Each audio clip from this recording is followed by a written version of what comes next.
So one thing to note about DeMoivres' theorem is that we need to be in polar form in order to use it. At first glance, you might look at something like number 7 and say, well, rectangular form, we've done that before. I can just multiply that complex number by itself. No big deal, that's just a FOIL problem. Unfortunately, I would need 8 of them. There's 3. I would have to do that 5 more times. Highly discouraged. DeMoivres' theorem is a shortcut. In order to use it, we do need polar form, and that takes a bit of work. We need to find a modulus, and we also need to find an argument. But it's worth it when you take something to, say, the 4th power and up, because trying to FOIL a bunch of times is kind of hard work. Our modulus in this case, you've got a root 3 squared, which is just 3, plus a negative 1 squared, which is 1. 3 plus 1 is 4. So our modulus in this case is only 2. So that 2 will be the number I wind up taking to the 8th power. Way quicker than messing around with a bunch of FOIL. Likewise, theta in this case, we can just use tan inverse. Now, this is going to be a bit ugly. Our y is negative 1. Our x is 3. So we do have a sort of an ugly unit circle look up there. Cleaning that up a bit, that will just be tan inverse of negative root 3 over 3. So before jumping over to that unit circle, keep in mind we want to know what quadrant this is going to be in. Because I have a positive real value and a negative imaginary value, that will be quadrant 4. There is a quadrant 2 angle where tan inverse is root 3 over 3, but I want the quadrant 4 version. And in quadrant 4, that is 11 pi over 6. So these are the 2 pieces of information that I need. I've got my r, and I've got my theta. So that's what I need for polar form. That's what I need for DeMoivres' theorem.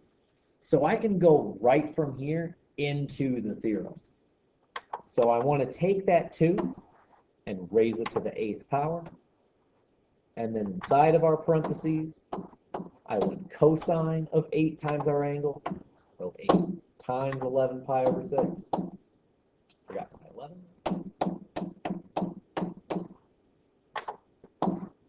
And then also an I sine of 8 times 11 pi over 6.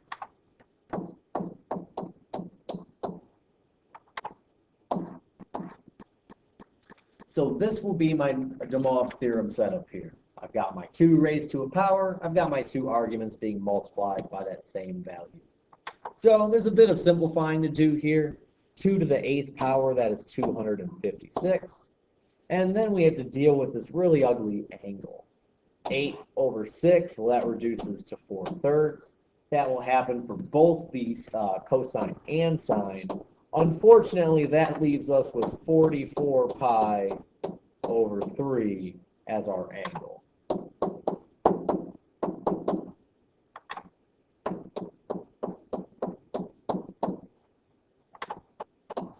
So when you're thinking about 44 pi over 3, well, 42 pi over 3 is going around the unit circle 7 times.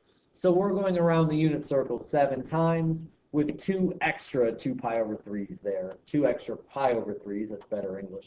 2 extra pi over 3s left over. So 44 pi over 3, that's coterminal with 2 pi over 3. So when you go to actually use your unit circle, 2 pi over 3 will be the angle that you actually want to look up. So pay attention to those coterminal angles. If you're trying to do this mathematically, you could just subtract multiples of 2 pi over and over and over again until you get onto the unit circle.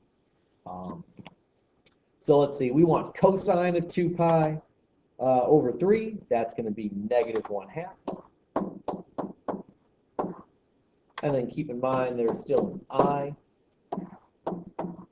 coming from that complex form along with the 256. And sine of 2 pi over 3, that is root 3 over 2. So cleaning this up, one last little thing to worry about here. 256 divided by 2, that's 128.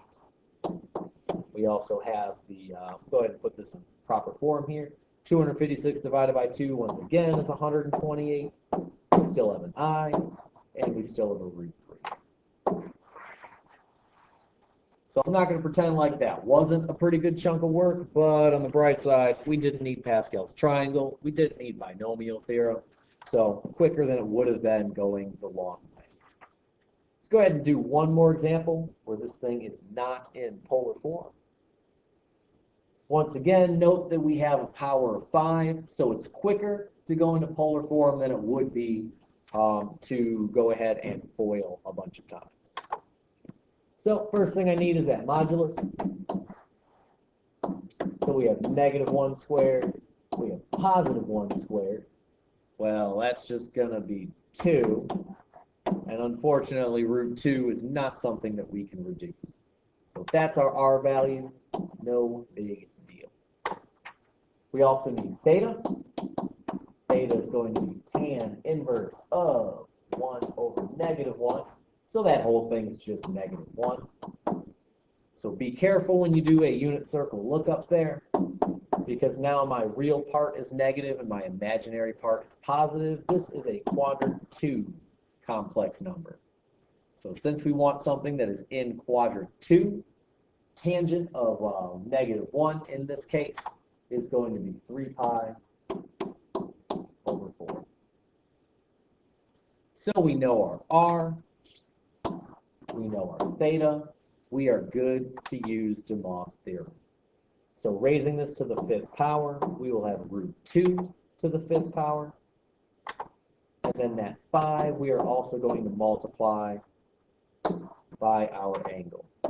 So we'll have 5 times 3 pi over 4. And that will happen twice. Once inside cosine and once inside cosine.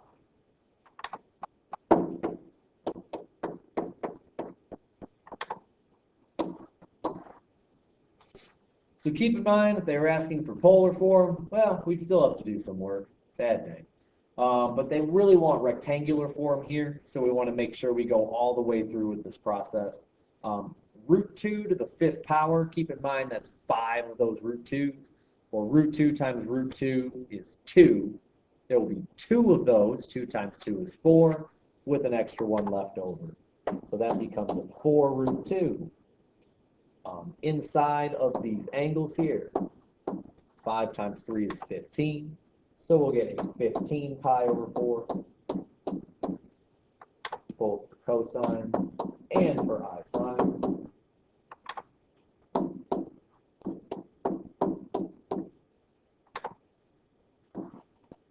And then we can go through with getting that into rectangular form. 15 pi over 4, not going to be something on your unit circle. Note that that is 1 pi over short from a complete revolution around the unit circle. 16 pi over 4 would be a couple of times around the unit circle, so we're just shy of that. So this is going to be coterminal. This will be coterminal with 7 pi over 4. So when we go to do a unit circle lookup, that's the value we want to look up, 7 pi over 4. All right, so we have 4 root 2 times cosine of 7 pi over 4. Well, cosine of 7 pi over 4 is root 2 over 2. And then jumping over to the next one, we still have an I. Well, I guess we also still have that 4 root 2. We'll do the I first. 4 root 2, and then 15 pi over 4, the sine of that will be negative root 2 over 2. So a bit of simplifying to deal with here. Note that I have a root 2 times a root 2. Well, root 2 times root 2 is 2, but there's also a 2 in the denominator there. So those 2's will cancel, and I'm left with just 4. Jumping over to the right side here, very similar. Except party foul, there is a negative sign going on there. So positive times negative will make that whole term negative. The root 2's will still cancel with that 2 in the denominator. So I have a 4 and I have an I. That will be our rectangular form. So DeMoivres' theorem can require the extra bit of work in terms of getting things into polar form. But once we're in polar form, even when we have ugly angles like 44 pi over 3, it is still much quicker to go this route than multiplying one of those binomials by itself 5 times or, God forbid, 8 times. So at this point, we've taken a look at multiplying, dividing, and powers. Yeah, radicals are coming up next. Brace yourselves.